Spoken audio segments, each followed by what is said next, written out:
श्रीगणेशाय नमः। श्रीसरस्वत्यै नमः। श्रीमन्वेदव्यासाय नमः। श्रीमन महर्षि वेदव्यास प्रणीत श्री महाभारत प्रथम खंड हम श्रवण कर रहे हैं। आज 181 अध्याय 81अधिकशततमोध्याय। यहाँ राजा कल्मषपाद को ब्राह्मणी अंगीरसी का शाप। अर्जुन उवाच राजा कल्मषपादेन गुरो ब्रह्मविदां वरे कारणं किं पुरस्कृत्य भार्या वै सन्नियोजितः। कि अर्जुन ने पूछा, गंधर्वराज किस कारण को सामने रखकर राजा कल्मषपाद ने ब्रह्मवेत्ताओं में श्रेष्ठ गुरु वशिष्ठ जी के साथ अपनी पत्नी का नियोग कराया था, तथा उत्तम धर्म के ज्ञाता महात्मा महर्षि वशिष्ठ ने यह परस्त्री गमन जैसा बड़ा पाप कैसे किया। सखे, पूर्व काल में महर्षि वशिष्ठ ने जो यह अधर्म कार्य किया उसका क्या कारण है, यह मेरा संशय है जिसे मैं पूछता हूँ। आप मेरे इन सारे संशयों का निवारण कीजिए। तब गंधर्व ने कहा कि धनंजय निबोधेदम यन्मा त्वं परिपृच्छसि वशिष्ठं प्रति दुर्धर्ष तथा मित्र सह नृप। कि दुर्धर्ष वीर धनंजय, आप महर्षि वशिष्ठ तथा राजा मित्र सह के विषय में जो कुछ मुझसे पूछ रहे हैं उसका समाधान सुनिए। भरत श्रेष्ठ वशिष्ठ पुत्र महात्मा शक्ति से राजा कल्मषपाद को जिस प्रकार श्राप प्राप्त हुआ वह सब प्रसंग मैं आपसे कह चुका हूँ। शत्रुओं को संताप देने वाले राजा कल्मषपाद शाप के परवश हो अपनी पत्नी के साथ नगर से बाहर निकल गए। उस समय उनकी आंखें क्रोध से व्यक्त हो रही थी। उनकी स्त्री के साथ निर्जन वन में जाकर वे चारों ओर चक्कर लगाने लगे। वह महान वन भांति भांति के मृगों से भरा हुआ था। उसमें नाना प्रकार के जीव जंतु निवास करते थे। अनेक प्रकार की लताओं तथा गुल्मों से आच्छादित और विविध प्रकार के वृक्षों से आवृत वह गहन वन भयंकर शब्दों से गूंजता रहता था। शापग्रस्त राजा कल्मषपाद उसी में भ्रमण करने लगे। एक दिन भूख से व्याकुल हो वे अपने लिए भोजन की तलाश करने लगे। बहुत क्लेश उठाने के बाद उन्होंने देखा कि उस वन के किसी निर्जन वन प्रदेश में एक ब्राह्मण और ब्राह्मणी मैथुन के लिए एकत्र हुए हैं। वे दोनों अभी अपनी इच्छा पूर्ण नहीं कर पाए थे। उतने में ही उन राक्षसाविष्ट कल्मषपाद को देखकर अत्यंत भयभीत हो वहां से चले गए। उन भागते हुए दंपत्ति में से ब्राह्मण को राजा ने बलपूर्वक पकड़ लिया। पति को राक्षस के हाथ में पड़ा देख ब्राह्मणी बोली, राजन, मैं आपसे जो बात कहती हूँ उसे सुनिए। उत्तम व्रत का पालन करने वाले नरेश, आपका जन्म सूर्य वंश में हुआ है। आप संपूर्ण जगत में विख्यात हैं। आप सदा प्रमाद शून्य होकर धर्म में स्थित रहने वाले हैं। गुरुजनों की सेवा में सदा संलग्न रहते हैं। हे दुर्धर्ष वीर, यद्यपि आप इस समय शाप से ग्रस्त हैं तो भी आपको पाप कर्म नहीं करना चाहिए। मेरा ऋतुकाल प्राप्त है। मैं पति के कष्ट से दुख पा रही हूँ। मैं संतान की इच्छा से पति के समीप आई थी और उनसे मिलकर अभी अपनी इच्छा पूर्ण नहीं कर पाई हूँ। श्रेष्ठ, ऐसी दशा में आप मुझ पर प्रसन्न होइए और मेरे इन पति देवता को छोड़ दीजिए। इस प्रकार ब्राह्मणी करुण विलाप करती हुई याचना कर रही थी। तो भी जैसे व्याघ्र मनचाहे मृग को मारकर खा जाता है, उसी प्रकार राजा ने अत्यंत निर्दयी की भांति ब्राह्मणी के पति को खा लिया। उस समय क्रोध से पीड़ित हुई ब्राह्मणी के नेत्रों से धरती पर आंसुओं की जो बूंदें गिरी, वे सब प्रज्वलित अग्नि बन गई। उस अग्नि ने उस स्थान को जलाकर भस्म कर दिया। तदंतर पति के वियोग से व्यथित एवं शोकासंतप्त ब्राह्मणी ने रोष में भरकर राजर्षि कल्मषपाद को शाप दिया, ओ नीच, मेरी पति विषय कामना भी पूर्ण नहीं हो पाई थी, तभी तूने अत्यंत क्रूर की भांति मेरे देखते देखते आज मेरे महायशस्वी प्रियतम पति को अपना ग्रास बना लिया है। अतः दुर्बुद्धे, तू भी मेरे शाप से पीड़ित हुआ ऋतुकाल में पत्नी के साथ समागम करते ही तत्काल प्राण त्याग देगा। जिन महर्षि वशिष्ठ के पुत्रों का तुमने संहार किया है, उन्हीं से समागम करके तेरी पत्नी पुत्र पैदा करेगी। नृपाधम, वही पुत्र तेरा वंश चलाने वाला होगा। इस प्रकार राजा को शाप देकर वह सती साध्वी अंगिरसी राजा कल्माशपाद के समीप ही प्रज्वलित अग्नि में प्रवेश कर गई। शत्रुसूदन अर्जुन, महाभाग वशिष्ठ जी अपनी बड़ी भारी तपस्या तथा ज्ञान योग के प्रभाव से ये सब बातें जानते थे।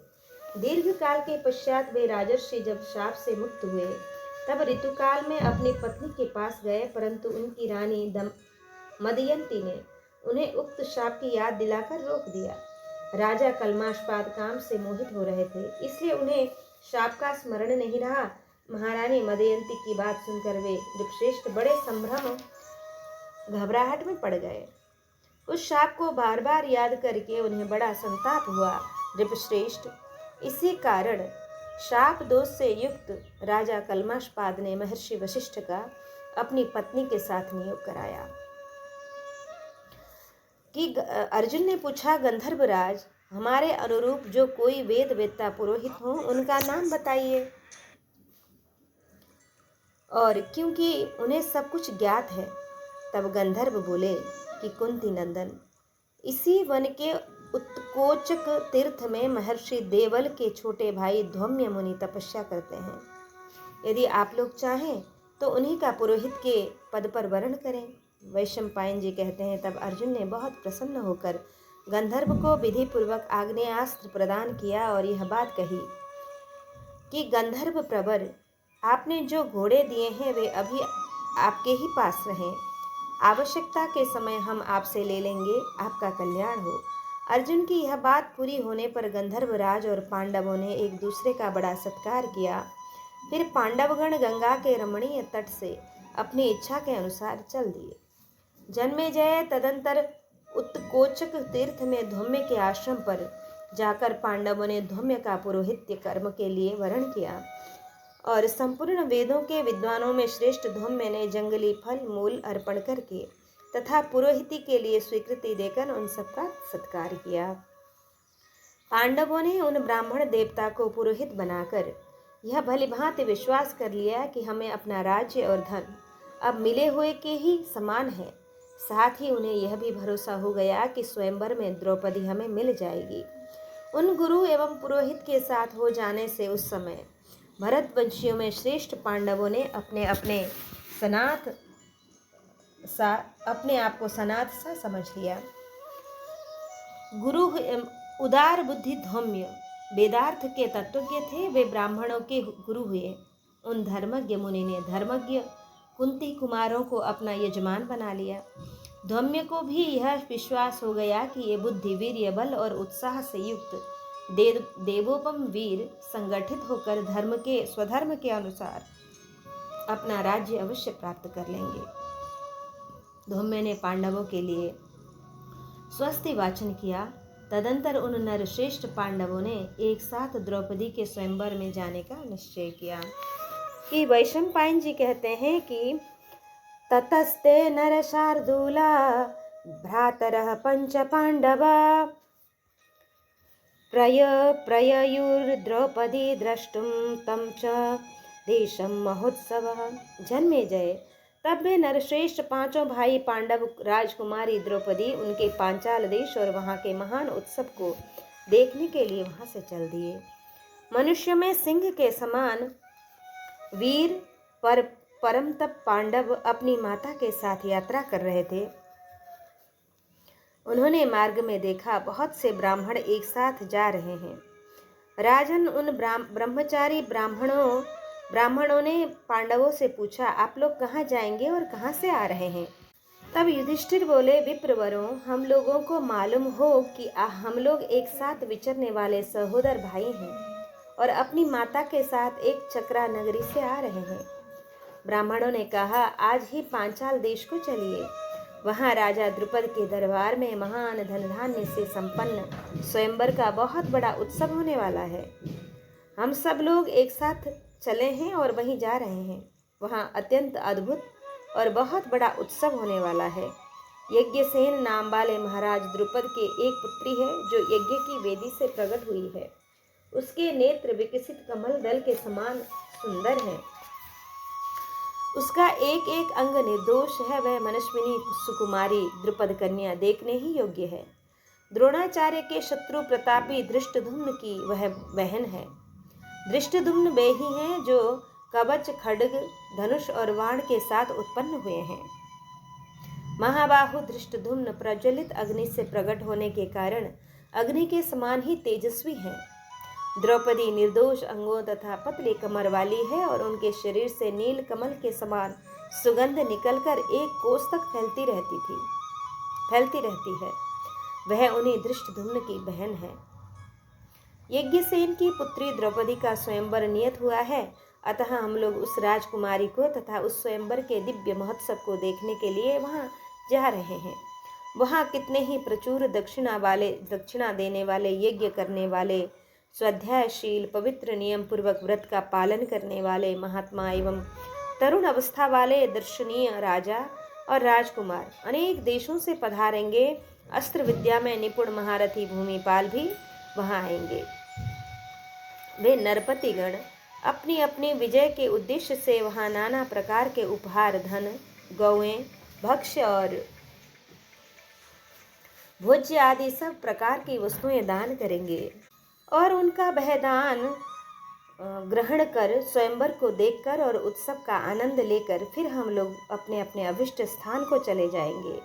वहां अनेक देशों के नट, वैतालिक, नर्तक, सूत, मागध तथा अत्यंत बलवान मल्ल आएंगे। महात्माओं, इस प्रकार हमारे साथ खेल करके, तमाशा देखकर और नाना प्रकार के दान ग्रहण करके फिर आप लोग भी लौट आइएगा। आप सब लोगों का रूप तो देवताओं के समान है। आप सभी दर्शनीय हैं। आप लोगों को वहां उपस्थित देखकर द्रौपदी दैव योग से आप में से ही किसी एक को अपना वर चुन सकती है। आप लोगों के ये भाई अर्जुन तो बड़े सुंदर और दर्शनीय हैं। इनकी भुजाएं बहुत बड़ी हैं। इन्हें यदि विजय के कार्य में नियुक्त कर दिया जाए तो ये दैवात बहुत बड़ी धनराशि जीत लाकर निश्चय ही आप लोगों की प्रसन्नता बढ़ाएंगे। युधिष्ठिर बोले, ब्राह्मणों, हम भी द्रुपद कन्या के उस श्रेष्ठ स्वयंवर महोत्सव को देखने के लिए आप लोगों के साथ चलेंगे। वैशंपायन जी कहते हैं कि एव मुक्ता प्रयातास्ते पांडवा जनमे जय राजा दक्षिणा पंचालान द्रुपदेनाभिरक्षितान। कि जन्मे जय उन ब्राह्मणों के यूं कहने पर पांडव लोग उन्हीं के साथ राजा द्रुपद के द्वारा पालित दक्षिण पांचाल देश की ओर चल दिए। तदंतर पांडव वीरों ने मार्ग में पाप रहित शुद्ध चित्त एवं श्रेष्ठ महात्मा द्वैपायन मुनि का दर्शन किया। पांडवों ने उनका यथावत सत्कार किया और उन्होंने पांडवों का। फिर उनमें से आवश्यक बातचीत हुई और वार्तालाप समाप्त होने पर व्यास जी की आज्ञा लेकर पांडव पुनः द्रुपद की राजधानी की ओर चल दिए। महारथी पांडव मार्ग में अनेकानेक रमणीय वन और सरोवर देखते तथा उन स्थानों में डेरा डालते हुए धीरे धीरे आगे बढ़ते चले जा रहे थे। द्रुपद के नगर और उसकी चार दीवारी को देखकर पांडवों ने उस समय एक कुम्हार के घर में अपने रहने की व्यवस्था की और वहां ब्राह्मण वृत्ति का आश्रय ले वे भिक्षा मांगकर लाते और उसी से निर्वाह करते थे। इस प्रकार वहां पहुंचे हुए पांडव वीरों को कहीं कोई मनुष्य पहचान न सका और राजा द्रुपद के मन में यह सदा यही इच्छा रहती थी कि मैं पांडुनंदन अर्जुन के साथ द्रौपदी का ब्याह करूं, परंतु वे अपने इस मनोभाव को किसी पर प्रकट नहीं करते थे। भरतवंशी जन्मेजय पांचाल नरेश ने कुंती कुमार अर्जुन को खोज निकालने की इच्छा से एक ऐसा दृढ़ धनुष बनाया जिसे दूसरा कोई झुका भी न सके। राजा ने एक कृत्रिम आकाश यंत्र भी बनाया जो तीव्र वेग से आकाश में घूमता रहता था। उस यंत्र के छिद्र के ऊपर उन्होंने उसी के बराबर लक्ष्य तैयार कराकर रखवा दिया। इसके बाद उन्होंने घोषणा करा दी कि जो वीर इस धनुष पर प्रत्यंचा चढ़ाकर इन प्रस्तुत बाणों द्वारा ही यंत्र के छेद के भीतर से इसे लांघकर लक्ष्य भेद करेगा, वही मेरी पुत्री को प्राप्त कर सकेगा। वैशंपायन जी कहते हैं, जन्मेजय इस प्रकार राजा द्रुपद ने जब स्वयंवर की घोषणा कर दी तब उसे सुनकर सब राजा वहां उपस्थित उनकी राजधानी में उपस्थित होने लगे। बहुत से महात्मा, ऋषि, मुनि स्वयंवर देखने के लिए आए। राजन, दुर्योधन आदि कुरुवंशी भी कर्ण के साथ वहां आए। भिन्न भिन्न देशों से कितने ही महाभाग ब्राह्मणों ने पदार्पण किया था। महामना राजा द्रुपद ने वहां पधारे हुए नरपतियों का भलीभांति स्वागत, सत्कार एवं सेवा पूजा की। तत्पश्चात वे सभी नरेश स्वयंवर देखने की इच्छा से वहां रखे हुए मंचों पर बैठे। उस नगर के समस्त निवासी भी यथास्थान आकर बैठ गए। उन सब का कोलाहल क्षुब्ध हुए समुद्र के भयंकर गर्जन के समान सुनाई पड़ता था। वहां की बैठक शिशुमार की आकृति में सजाई गई थी। शिशुमार के शिरोभाग में सब राजा अपने अपने मंचों पर बैठे थे।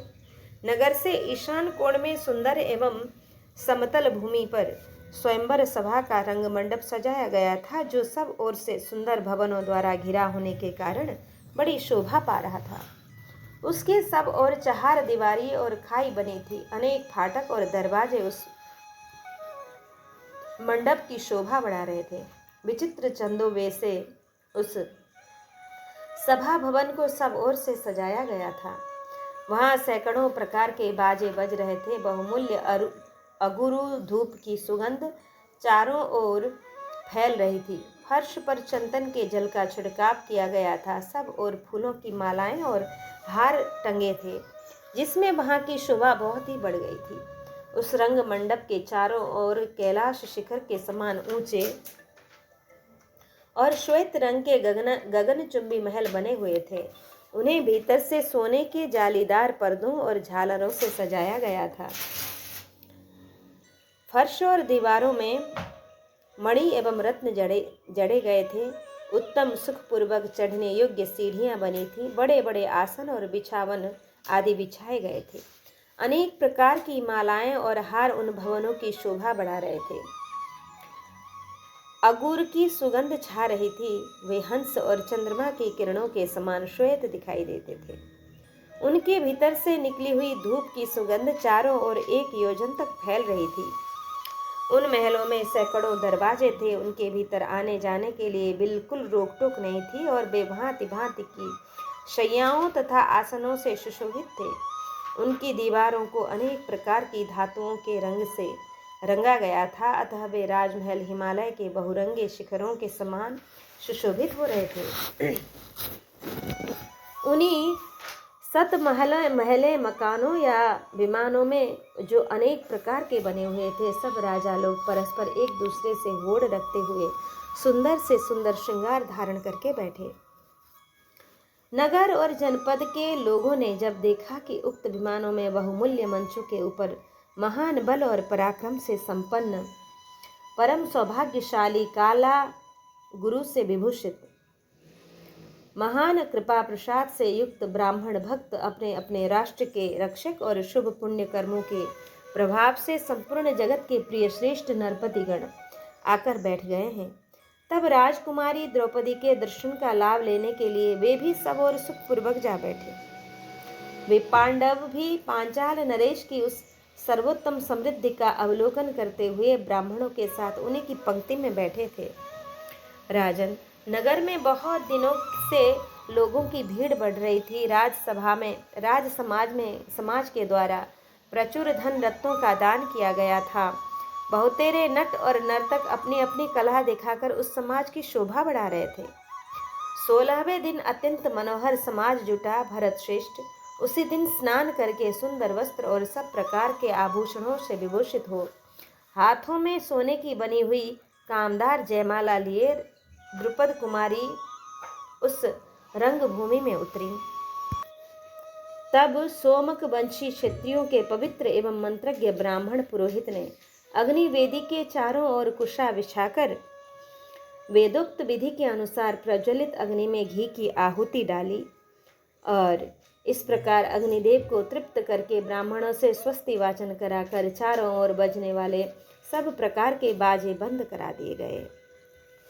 महाराज, बाजों की आवाज बंद हो जाने पर जब स्वयंवर सभा में सन्नाटा छा गया। तब विधि के अनुसार धृष्टद्युम्न द्रौपदी को साथ लेकर रंग मंडप के बीच में खड़ा हो मेघ और दुंदुभि के समान स्वर तथा मेघ गर्जन की सी गंभीर वाणी में यह अर्थयुक्त उत्तम एवं मधुर वचन बोला कि इदं धनुर्लक्ष्यमिमे च वाणः शृण्वन्तु मे भूत्पतयः समेता विच्छ्रेह यन्त्रस्य समर्पयध्यं शरैः सितर्योर्मचरैर्दधाशहि दर्शाधहि कि आए हुए भूपालगण, आप लोग ध्यान देकर मेरी बात सुने।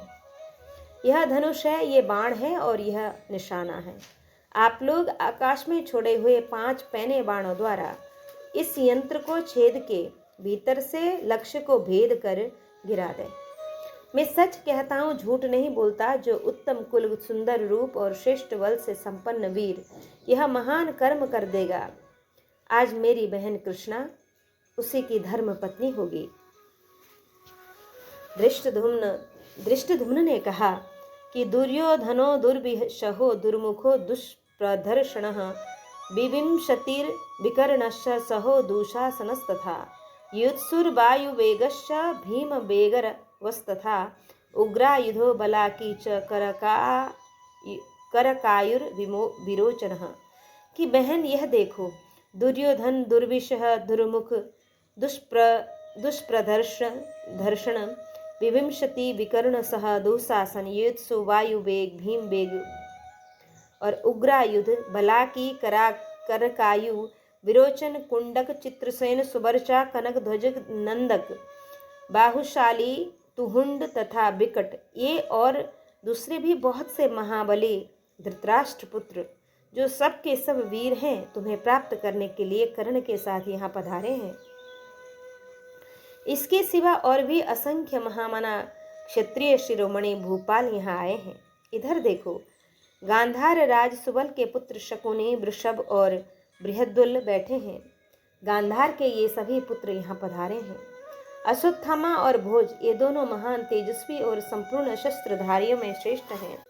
तुम्हारे लिए ये सब सज धज कर गहने कपड़ों से सुशोभित हो यहाँ आए हैं।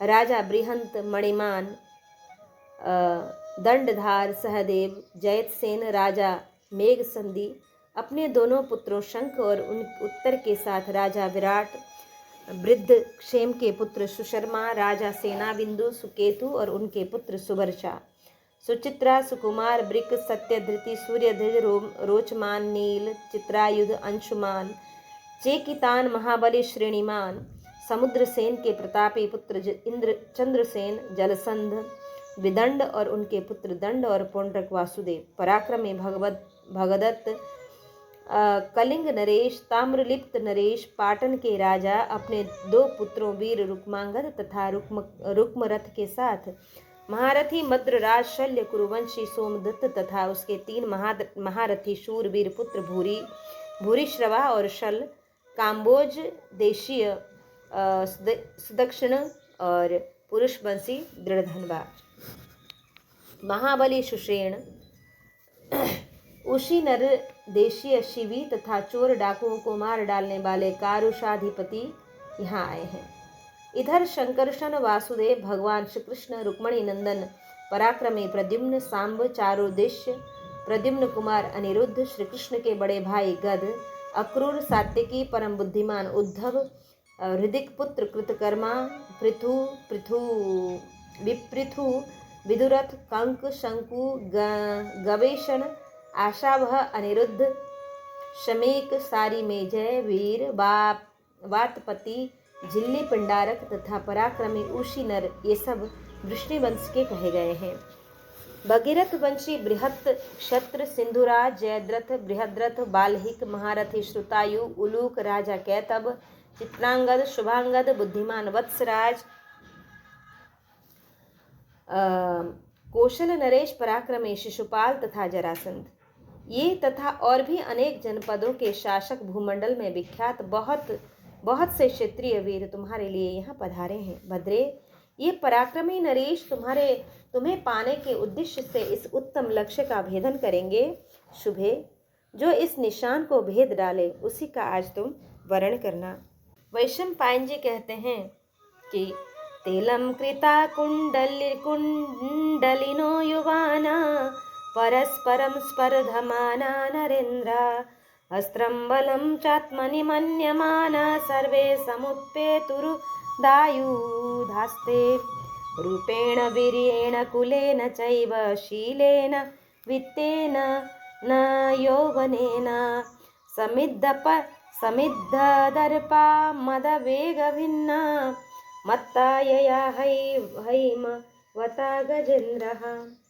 कि जन्मेजय वे सब नवयुवक राजा अनेक आभूषणों से विभूषित हो कानों में कुंडल पहने और परस्पर लाग डांट रखते हुए हाथ में अस्त्र शस्त्र लिए अपने अपने आसनों से उठने लगे। उन्हें अपने में ही सबसे अधिक अस्त्र विद्या और बल के होने का अभिमान था। सभी को अपने रूप, पराक्रम, कुल, शील, धन और जवानी का बड़ा घमंड भी था। वे सभी मस्तक से वेग पूर्वक मद की धारा बहाने वाले हिमाचल प्रदेश के गजराजों की भांति उन्मत्त हो रहे थे। वे एक दूसरे को बड़ी स्पर्धा से देख रहे थे। उनके सभी अंगों में कामोन्माद व्यक्त हो रहा था। कृष्णा तो मेरी ही होने वाली है, यह कहते हुए वे अपने राजोचित आसनों से सहसा उठकर खड़े हो गए। द्रुपद कुमारी को पाने की इच्छा से रंग मंडप में एकत्र हुए वे क्षत्रिय नरेश गिरिराज नंदिनी उमा के विवाह में इकट्ठे हुए देवताओं की भांति शोभा पा रहे थे। कामदेव के बाणों की चोट से उनके सभी अंगों में निरंतर पीड़ा ही हो रही थी। उनका मन द्रौपदी में ही लगा हुआ था। द्रुपद कुमारी को पाने के लिए रंग भूमि में उतरे हुए वे सभी नरेश वहां अपने सुहृद राजाओं से भी ईर्ष्या करने लगे। उसी समय रुद्र, आदित्य, वसु, अश्विनी कुमार, समस्त साध्यगण तथा मरुदगण यमराज और कुबेर को आगे करके अपने अपने विमानों पर बैठकर वहां आए। दैत्य, सुपर्ण, नाग, देवर्षि, गुह्यक, चारण तथा विश्वावसु, नारद और पर्वत आदि प्रधान गंधर्व भी अप्सराओं को साथ लिए सहसा आकाश में उपस्थित हो गए। अन्य राजा लोग द्रौपदी की प्राप्ति के लक्ष्य वेदन के विचार में पड़े थे, किंतु भगवान श्री कृष्ण की सम्मति के अनुसार चलने वाले महान यदुश्रेष्ठ, जिनमें बलराम और श्री कृष्ण आदि वृष्टि वंश और अंधक वंश के प्रमुख व्यक्ति वहां उपस्थित थे, चुपचाप अपनी जगह पर जाकर बैठे बैठे देख रहे थे।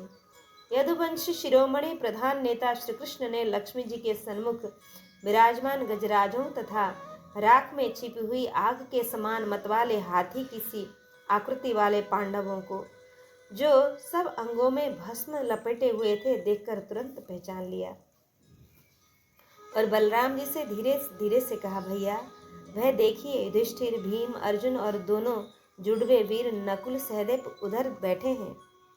बलराम जी ने उन्हें देखकर अत्यंत प्रसन्न चित्त हो भगवान श्री कृष्ण की ओर दृष्टिपात किया और दूसरे दूसरे वीर राजा, राजकुमार एवं राजाओं के पौत्र अपने नेत्रों, मन और स्वभाव को द्रौपदी की ओर लगाकर उनको ही देख रहे थे। अतः पांडवों की ओर उनकी दृष्टि नहीं गई। वे जोश में आकर दांतों से होठ चबा रहे थे और रोष से उनकी आंखें लाल हो रही थी। इसी प्रकार वे महाबाहु कुंती पुत्र तथा दोनों महानुभाव वीर नकुल सहदेव सब के सब द्रौपदी को देखकर तुरंत कामदेव के बाणों से घायल हो गए। राजन, उस समय वहां का आकाश देवर्षियों तथा गंधर्वों से खचाखच भरा था। सुवर्ण, नाग, असुर और सिद्धों का समुदाय वहां जुट गया था। सब और दिव्य सुगंध प्राप्त हो रही थी और दिव्य पुष्पों की वर्षा की जा रही थी। बृहद शब्द करने वाली दुंदुभियों के नाद से सारा अंतरिक्ष गूंज उठा था। चारों ओर का आकाश विमानों से ठसाठस भरा था और वहां बांसुरी, वीणा तथा ढोल की मधुर ध्वनि हो रही थी। तदंतर वे नृपतिगण द्रौपदी के लिए क्रमशः अपना अपना पराक्रम प्रकट करने लगे। कर्ण, दुर्योधन, शाल्व, शल्य, अश्वत्थामा, क्रांत, सुनीत, वक्र, कलिंगराज, बंग नरेश, पांड्य नरेश, पौंड्र देश के अधिपति और विदेह के राजा, यवन देश के अधिपति तथा अन्यान्य अनेक राष्ट्रों के स्वामी, बहुतेरे राजा, राजपुत्र तथा राजपौत्र, जिनके नेत्र प्रफुल्ल कमल पत्र के समान शोभा पा रहे थे, जिनके विभिन्न अंगों में किरीट, हार, अंगद, बाजूबंद तथा कड़े आदि आभूषण शोभा दे रहे थे, तथा जिनकी भुजाएं बड़ी बड़ी थीं, वे सब के सब पराक्रमी और धैर्य से युक्त हो अपने बल और शक्ति पर गरजते हुए क्रमशः उस धनुष पर अपना बल दिखाने लगे। परंतु वे उस सुदृढ़ धनुष पर हाथ से कौन कहे मन से भी प्रत्यंचा न चढ़ा सके। अपने बल, शिक्षा और गुण के अनुसार उस पर जोर लगाते समय सभी नरेंद्र उस सुदृढ़ एवं चमचमाते हुए धनुष के झटके से दूर फेंक दिए जाते और लड़खड़ाकर धरती पर जा गिरते थे। फिर तो उनका उत्साह समाप्त हो जाता, किरीट और हार खिसक कर गिर जाते और लंबी सांसें खींचते हुए शांत होकर बैठ जाते थे। उस सुदृढ़ धनुष के झटके से जिनके हार, बाजूबंद और कड़े आदि आभूषण दूर जा गिरे थे, वे नरेश उस समय द्रौपदी को पाने की आशा छोड़कर अत्यंत व्यथित हो हाहाकार कर उठे। जब उन सब राजाओं की यह अवस्था देख धनुर्धारियों में श्रेष्ठ कर्ण उस धनुष के पास गया और तुरंत ही उसे उठाकर उस पर प्रत्यंचा चढ़ा दी तथा शीघ्र ही उस धनुष पर वे 5 बाण छोड़ दिए। कि कर्ण के द्वारा प्रत्यंचा और बाण चढ़ाने की बात दक्षिणात्य पाठ में कही गई है, दक्षिणात्य पाठ में कहीं नहीं है। भंडारकर की प्रति में भी मुख्य पाठ में यह वर्णन नहीं है। नीलकंठ की पाठ में भी इससे पूर्व श्लोक 15 में तथा उत्तर अध्याय 187 श्लोक नंबर 4 और 19 में ऐसा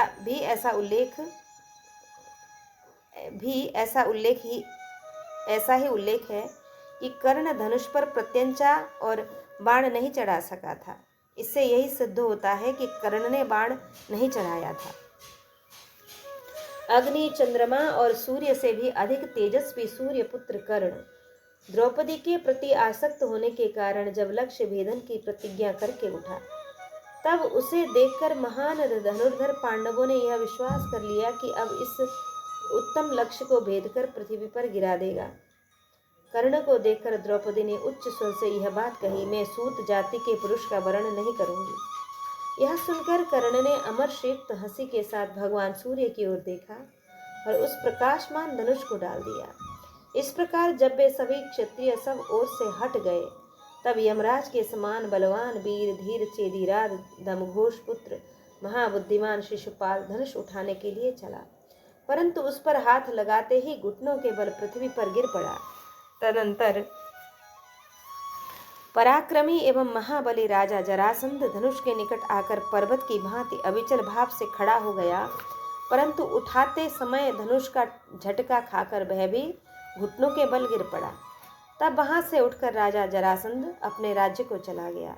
तत्पश्चात महावीर एवं महाबली मद्रराज शल्य आए, पर उन्होंने भी उस धनुष को चढ़ाते समय धरती पर घुटने टेक दिए।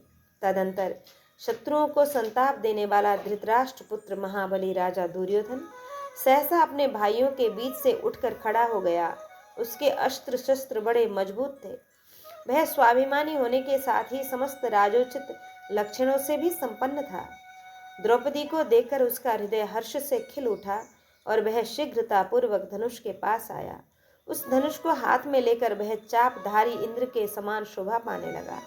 राजा दुर्योधन उस मजबूत धनुष पर जब प्रत्यंचा चढ़ाने लगा, उस समय उसके अंगुलियों के बीच में झटके से ऐसी चोट लगी कि वह चित्त लौट गया और धनुष की चोट खाकर राजा दुर्योधन अत्यंत लज्जित होता हुआ अपने स्थान पर लौट गया। जब इस प्रकार बड़े बड़े प्रभावशाली राजा लक्ष्य भेद न कर सके, तब सारा समाज संभ्रम घबराहट में पड़ गया और लक्ष्य भेद की बातचीत तक बंद हो गई। उसी समय प्रमुख वीर कुंती नंदन अर्जुन ने उस धनुष पर प्रत्यंचा चढ़ाकर उस पर बाण संधान करने की अभिलाषा की। यह देख देवता और दानवों के आदरणीय वृष्टि वंश के प्रमुख वीर उदार बुद्धि भगवान श्री कृष्ण बलराम जी के साथ उनका हाथ दबाते हुए बड़े प्रसन्न हुए उन्हें यह विश्वास हो गया कि द्रौपदी अब पांडुनंदन अर्जुन के हाथ में आ गई। पांडवों ने अपना रूप छिपा रखा था, अतः दूसरे कोई राजा या प्रमुख वीर उन्हें पहचान न सके। जन्मेजय, जब सब राजाओं ने उस धनुष पर प्रत्यंचा चढ़ाने के कार्य से मुंह मोड़ लिया, तब उदार बुद्धि अर्जुन ब्राह्मण मंडली के बीच से उठकर खड़े हो गए। इंद्र की ध्वजा के समान लंबे अर्जुन को उठकर धनुष की ओर जाते देख बड़े बड़े ब्राह्मण अपने अपने मृगचर्म हिलाते हुए जोर जोर से कोलाहल करने लगे। कुछ ब्राह्मण उदास हो गए और कुछ प्रसन्नता के मारे फूल उठे, तथा कुछ चतुर एवं बुद्धिजीवी ब्राह्मण आपस में इस प्रकार कहने लगे, ब्राह्मणों, कर्ण और शल्य आदि बलवान धनुर्वेद परायण तथा लोक विख्यात क्षत्रिय जिसे झुका तक न सके, उसी धनुष पर अस्त्र ज्ञान से शून्य और शारीरिक बल की दृष्टि से अत्यंत दुर्बल यह निरा ब्राह्मण बालक कैसे प्रत्यंचा चढ़ा सकेगा? इसने बालोचित चपलता के कारण इस कार्य की कठिनाई पर विचार ही नहीं किया है। यदि इसमें यह सफल न हुआ तो समस्त राजाओं में ब्राह्मणों की बड़ी हंसी होगी। यदि यह अभिमान हर्ष अथवा ब्राह्मण सुलभ चंचलता के कारण धनुष पर डोरी चढ़ाने के लिए आगे बढ़ा है तो इसे रोक देना चाहिए। अच्छा तो यही होगा कि यह जाए ही नहीं। तब ब्राह्मण बोले, हमारी हंसी नहीं होगी, ना हमें किसी के सामने छोटा ही बनना पड़ेगा, और लोक में हम लोग राजाओं के द्वेष पात्र भी नहीं होंगे। अतः इन बातों की चिंता छोड़ दो। कुछ ब्राह्मणों ने कहा, यह सुंदर युवराज नागराज ऐरावत के शुंड दंड के समान हृष्ट पुष्ट दिखाई देता है। इसके कंधे सुपुष्ट और भुजाएं बड़ी बड़ी हैं। यह धैर्य में हिमालय के समान जान पड़ता है। इसकी सिंह के समान मस्तानी चाल है। यह शोभाशाली तरुण मतवाले गजराज के समान पराक्रमी प्रतीत होता है। इस वीर के लिए यह कार्य करना संभव है। इसका उत्साह देखकर भी ऐसा ही अनुमान होता है। इसमें शक्ति और महान उत्साह है। यदि यह असमर्थ होता तो स्वयं ही धनुष के पास जाने का साहस ही नहीं करता।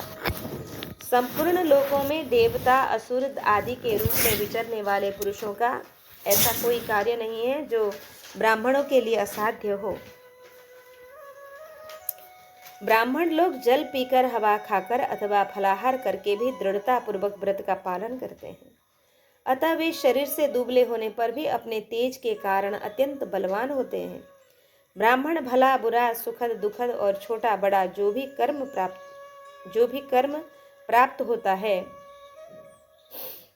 और कर लेता है, अतः किसी भी कर्म को करते समय उस ब्राह्मण का अपमान नहीं करना चाहिए। मैं भूमंडल में ऐसे किसी पुरुष को नहीं देखता जो धनुर्वेद तथा नाना प्रकार के योनियों में ब्राह्मण से बढ़ चढ़कर हो। श्रेष्ठ ब्राह्मण मंत्र बल, योग बल अथवा महान आत्मबल से इस संपूर्ण जगत को स्तब्ध कर सकते हैं। अतः उनके प्रति तुच्छ बुद्धि नहीं रखनी चाहिए। देखो, जमदग्नि नंदन परशुराम जी ने अकेले ही संपूर्ण क्षत्रियों को युद्ध में जीत लिया था। महर्षि अगस्त्य ने अपने ब्रह्म तेज के प्रभाव से अगाध समुद्र को पी डाला। इसलिए अब आप लोग यह आशीर्वाद दें कि यह महान ब्रह्मचारी शीघ्र ही इस धनुष को चढ़ा दे और लक्ष्य भेद करने में सफल हो।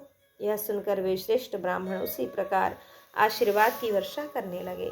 इस प्रकार जब ब्राह्मण लोग भांति भांति की बातें कर रहे थे,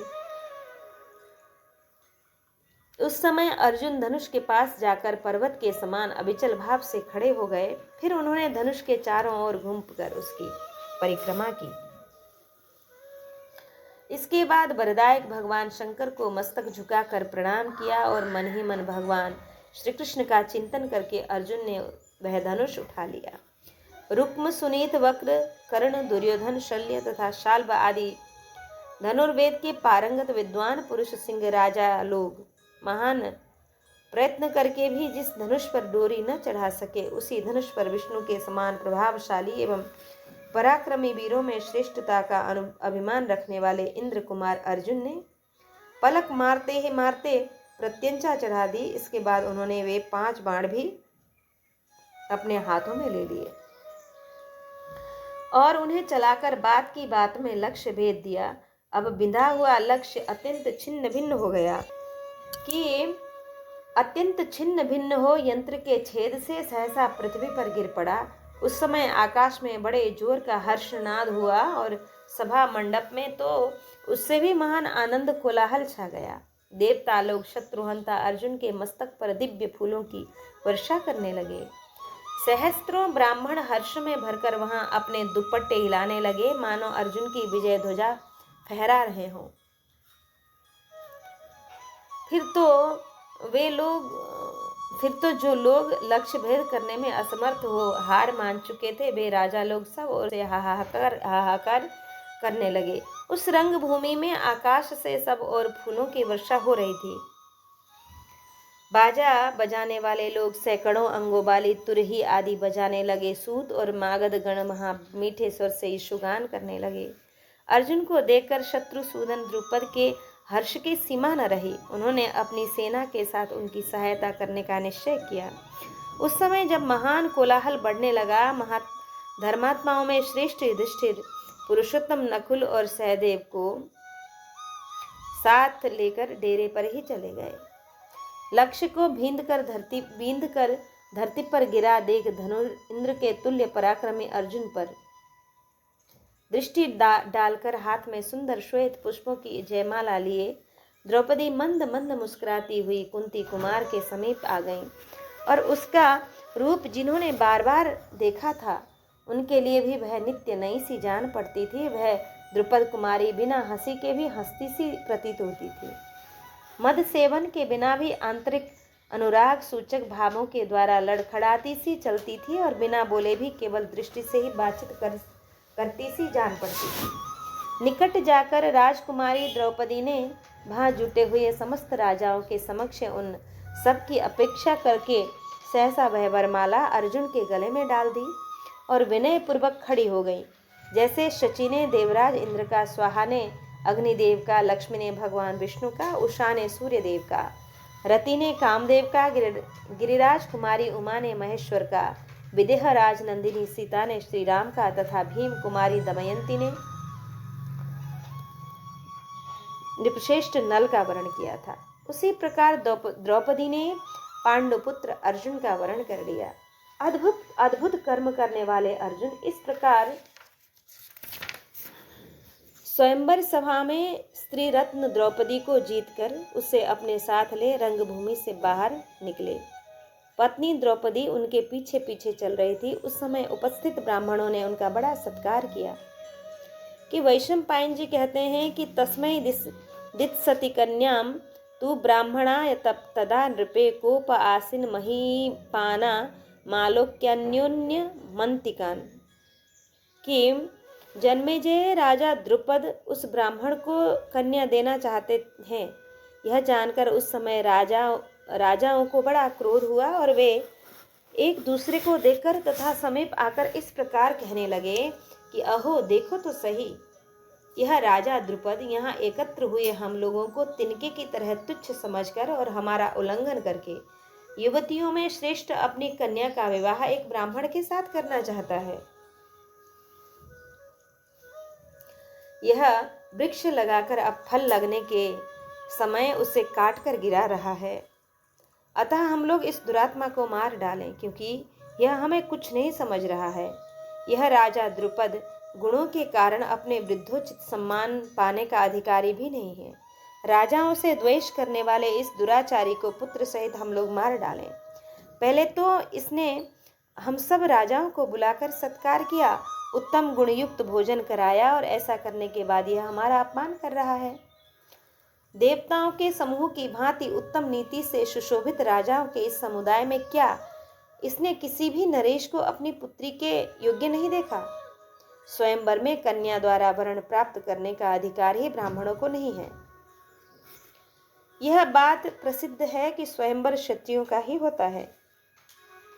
अथवा राजाओं, यदि यह कन्या हम लोगों में से किसी को अपना पति बनाना न चाहे तो हम इसे जलती हुई आग में झोंककर अपने अपने राज्य को चल दें।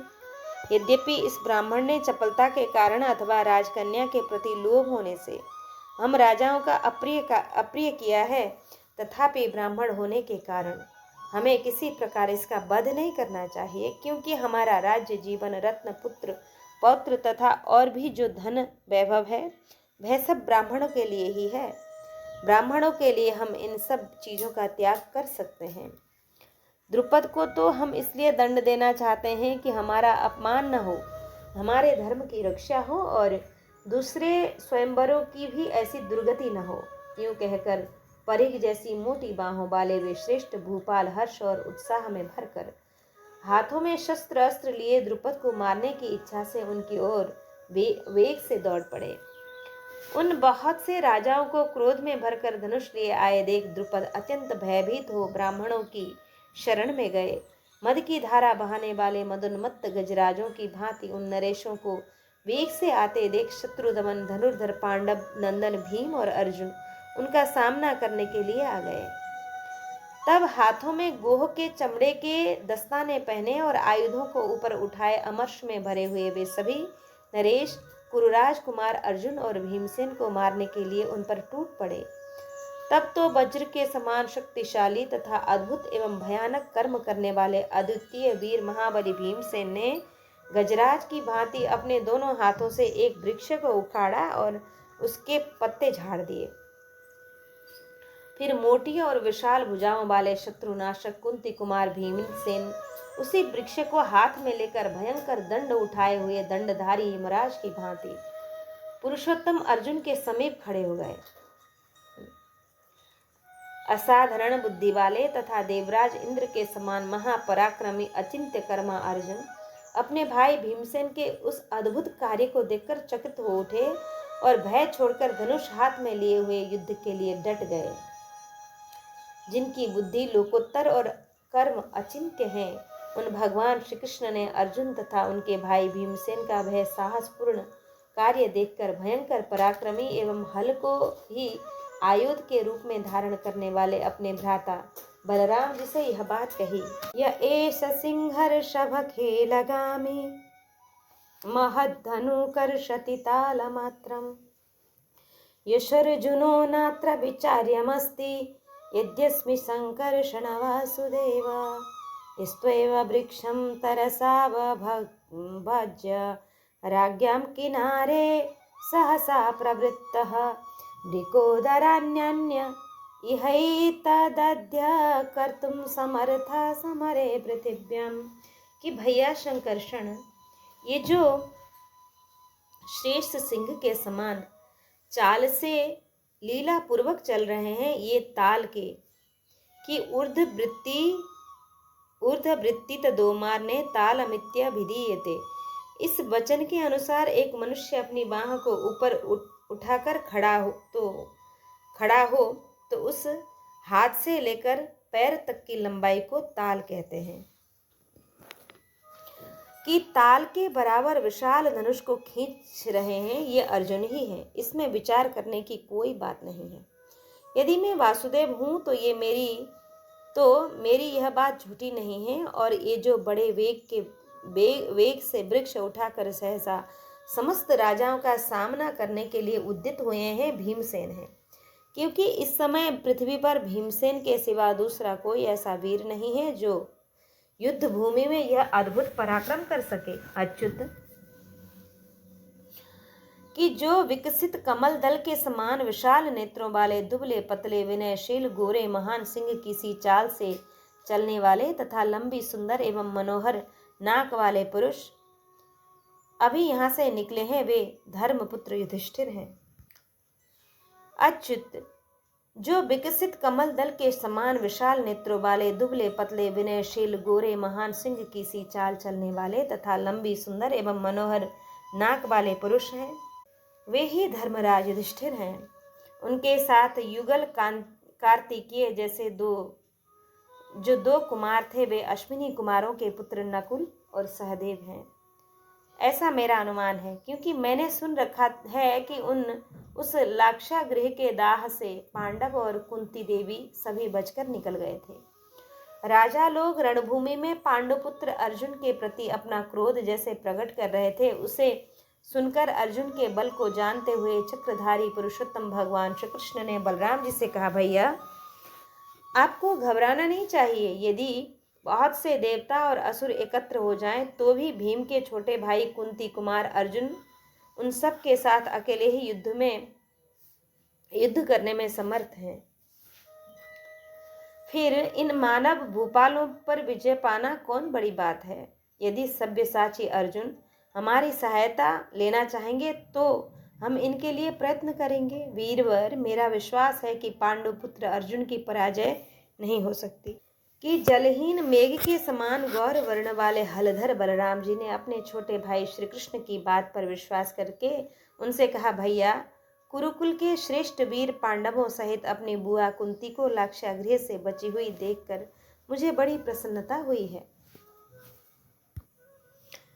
कि वैशंपायन जी कहते हैं, अजीनानि विधुन्वन्तः करकांश दुजर्षभा उचुस्ते भिर्न कर्तव्या वयं युत्स्यामहे परान।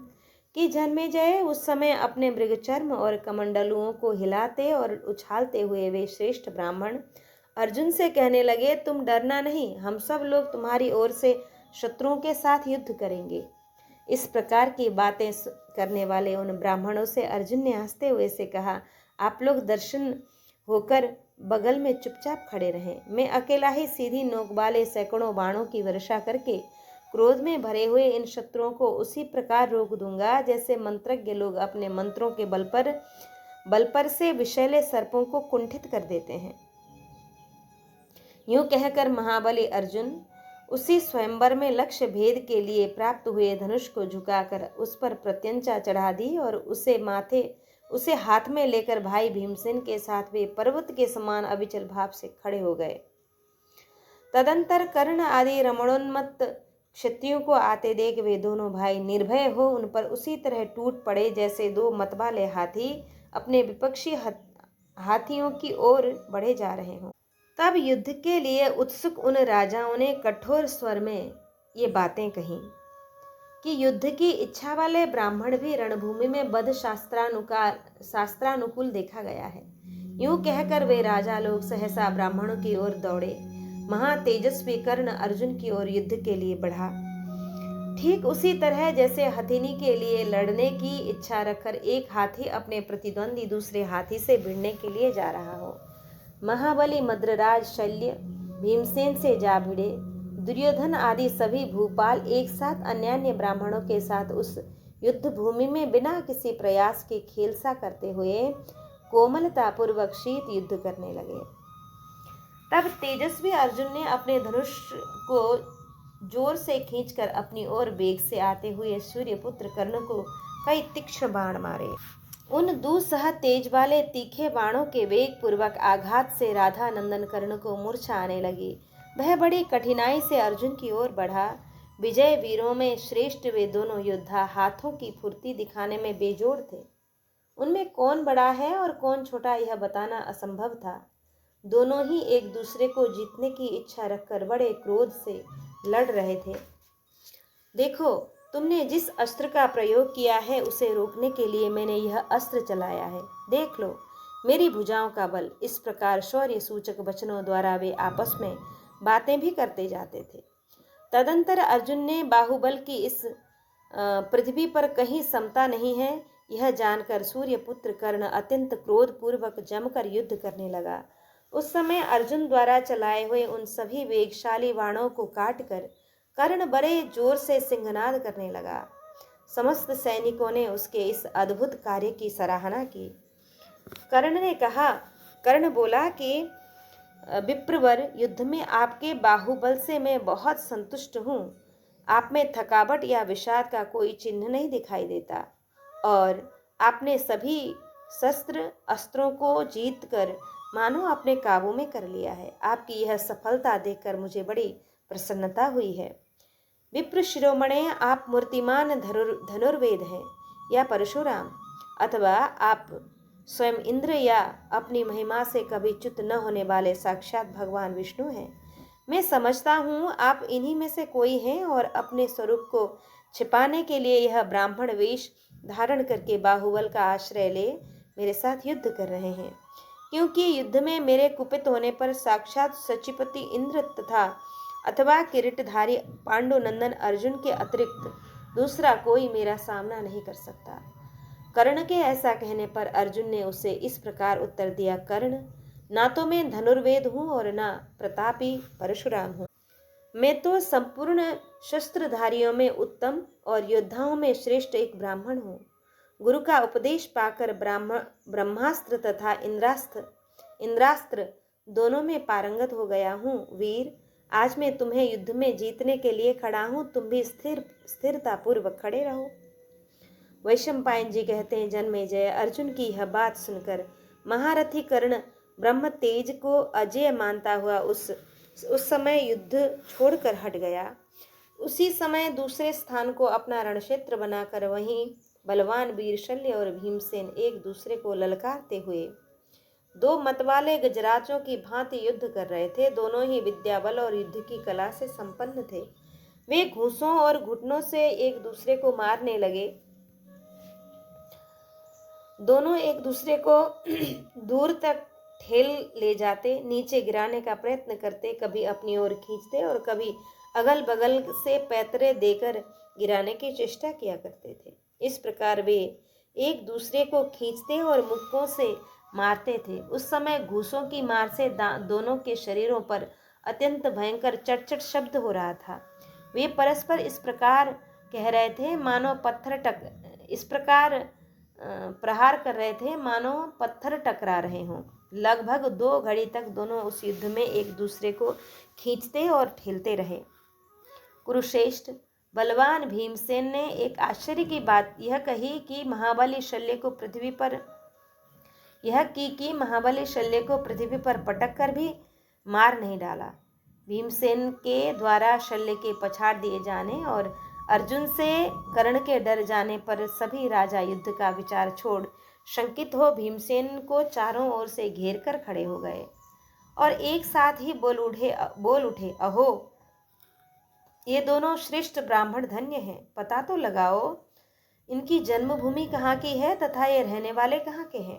परशुराम, द्रोण अथवा पांडुनंदन अर्जुन के सिवा दूसरा ऐसा कौन है जो युद्ध में राधा नंदन कर्ण का सामना कर सके। इस प्रकार देवकी नंदन श्री कृष्ण अथवा शरद्वान के पुत्र कृपाचार्य के सिवा दूसरा कौन है जो समर भूमि में दुर्योधन के साथ लोहा ले सके। बलवानों में श्रेष्ठ मद्रराज शल्य को भी वीरवर बलदेव, पांडुनंदन भीमसेन अथवा वीर दुर्योधन को छोड़कर दूसरा कोई कौन रणभूमि में गिरा सकता है। अतः ब्राह्मणों से घिरे हुए इस युद्ध क्षेत्र में हम लोगों को हट जाना चाहिए, क्योंकि ब्राह्मण अपराधी हों तो भी सदा ही उनकी रक्षा करनी चाहिए। पहले इनका ठीक ठीक परिचय ले लें, फिर ये चाहें तो हम इनके साथ प्रसन्नता पूर्वक युद्ध करेंगे। वैशंपायन जी कहते हैं कि तत्कर्म भीमस्य समीक्ष कृष्णः कुंती सुतौ तौ परिशंकमाना निवारयामास महीपतिं स्थान धर्मेण लब्धेत्यनुनीय सर्वाम। जन्मेजय, भीमसेन का वह अद्भुत कार्य देखकर भगवान श्री कृष्ण ने यह सोचते हुए कि ये दोनों भाई कुंती कुमार भीमसेन और अर्जुन ही उन सब राजाओं को यह समझाकर कि उन्होंने धर्म पूर्वक द्रौपदी को प्राप्त किया है, अनुनय पूर्वक युद्ध से रोका। इस प्रकार श्री कृष्ण के समझाने से वे सभी युद्ध कुशल श्रेष्ठ नरेश युद्ध से निवृत्त हो गए और विस्मित होकर अपने अपने डेरों को चले गए। वहां जो दर्शक एकत्र हुए थे, इस रंग मंडप के उत्सव से ब्राह्मणों की श्रेष्ठता सिद्ध हुई। पांचाल कुमारी द्रौपदी को ब्राह्मणों ने प्राप्त कर लिया। यूं कहते हुए अपने अपने निवास स्थान को चले गए। रूरु मृग के चर्म को वस्त्र के रूप में धारण करने वाले ब्राह्मणों से घिरे होने के कारण भीमसेन और अर्जुन बड़ी कठिनाई से आगे बढ़ पाते। जनता की भीड़ से बाहर निकलने पर शत्रुओं ने उन्हें अच्छी तरह देखा। आगे आगे वे दोनों नरवीर थे और उनके पीछे पीछे द्रौपदी चली जा रही थी।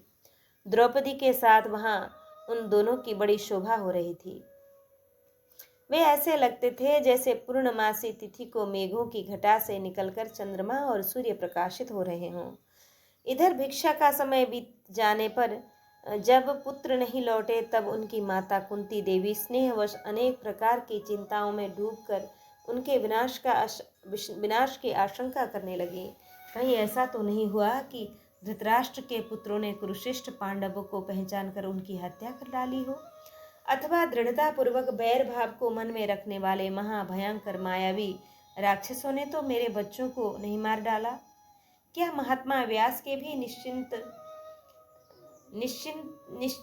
मत के विपरीत कोई बात हो गई है क्या? निश्चित मत के अनुसार कोई बात हो गई है क्या? इस प्रकार पुत्र स्नेह में पगी कुंती देवी जब चिंता में मग्न हो रही थी, आकाश में मेघों की भारी घटा घिर आई और इस प्रकार पुत्र स्नेह में पगी कुंती देवी जब चिंता में मग्न हो रही थी, आकाश में मेघों की भारी घटा घिराने के कारण जब दुर्दिन सा हो रहा था और जनता सब काम छोड़कर सोए हुए की भांति अपने अपने घरों पर निश्चिष्ट होकर बैठी थी, उसी समय दिन के तीसरे पहर में बादलों से घिरे हुए सूर्य के समान ब्राह्मण मंडली से घिरे हुए अर्जुन ने वहां उस कुम्हार के घर में प्रवेश किया। इस प्रकार श्री महाभारत आदि पर्व के अंतर्गत स्वयंवर पर्व में यह पांडव प्रत्यागमन विषय की 189वां अध्याय यहाँ पूर्ण हुआ।